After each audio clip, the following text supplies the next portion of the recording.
Let me see. I want to see.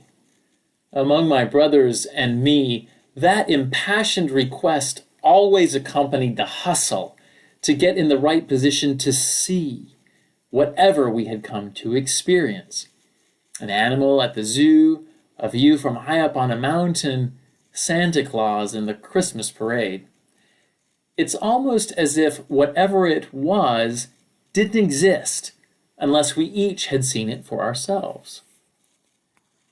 And if it was something that you might miss, a shooting star that was gone almost as it appeared, or a black bear in the Smoky Mountains that popped out only for a second before heading back into the bushes.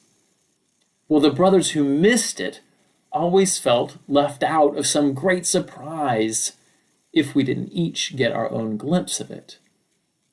We might have even wondered if there was really anything there to see at all if we didn't see it with our own eyes. Remembering my own experience of not seeing in such times, I'm feeling a bit for Thomas, saddled with the nickname Doubting because he wanted to see. I'd feel left out too if the risen Jesus had appeared when everyone else was there and then vanished. Thomas needed to see the risen Jesus for himself so that he could believe, which Renee recently reminded us means trust.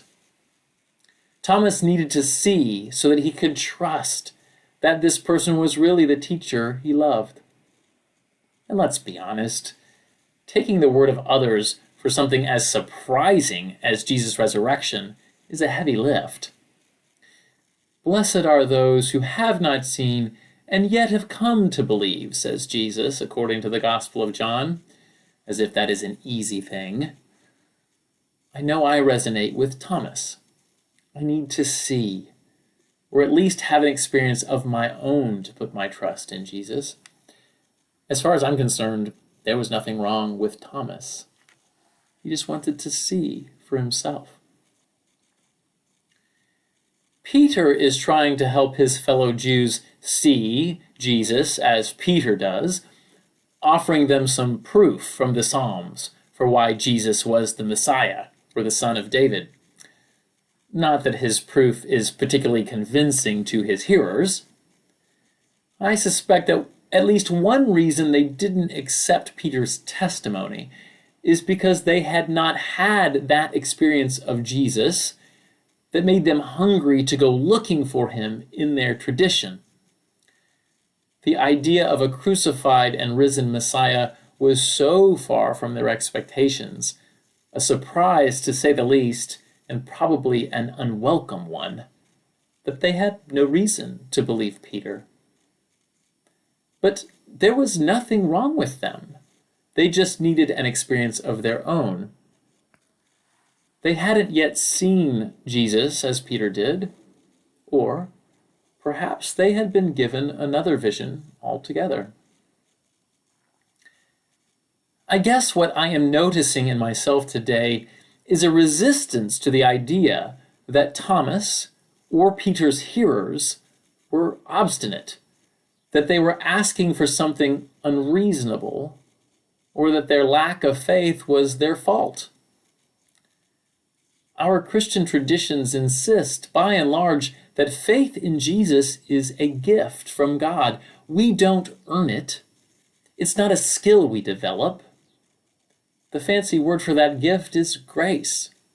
And it is a surprising gift indeed to see what God has revealed in Jesus. But there are other gifts. I think of my friend Chris, among the best friends I made in Australia, and I might have mentioned him before.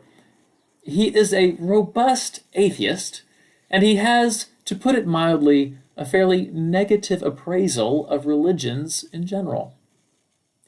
He does not see the world with Easter eyes, as I do. He sees it from an entirely different perspective. Now, I suppose I might wish he saw the world as I see it. But now I wonder.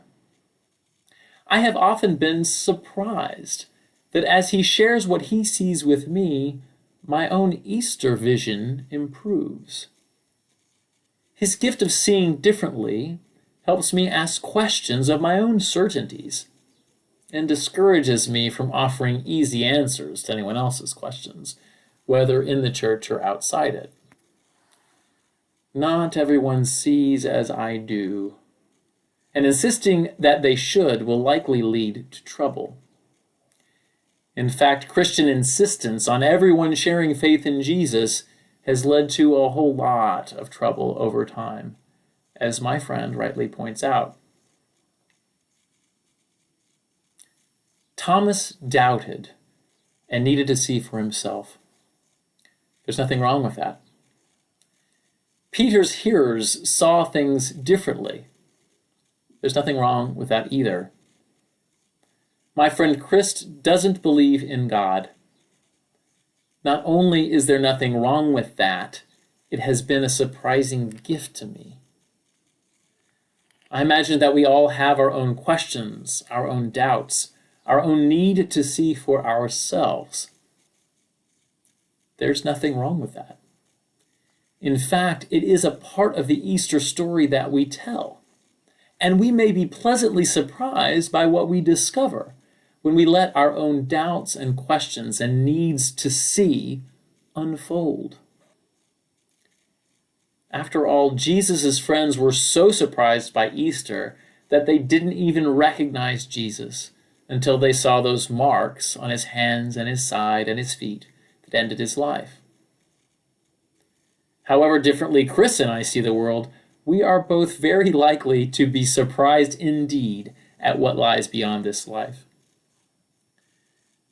Last week we heard Peter's surprise that God shows no partiality, that God makes no distinctions. I have a feeling that Peter's revelation, like the appearance of the risen one, is just one of many surprises God has in store for those who see the world with Easter eyes, as well as those who don't, as well as those who have questions and doubts and needs to see. If the story of Easter tells us anything, it's that our God is full of surprises. And the little brother in me can't help but shout, I want to see.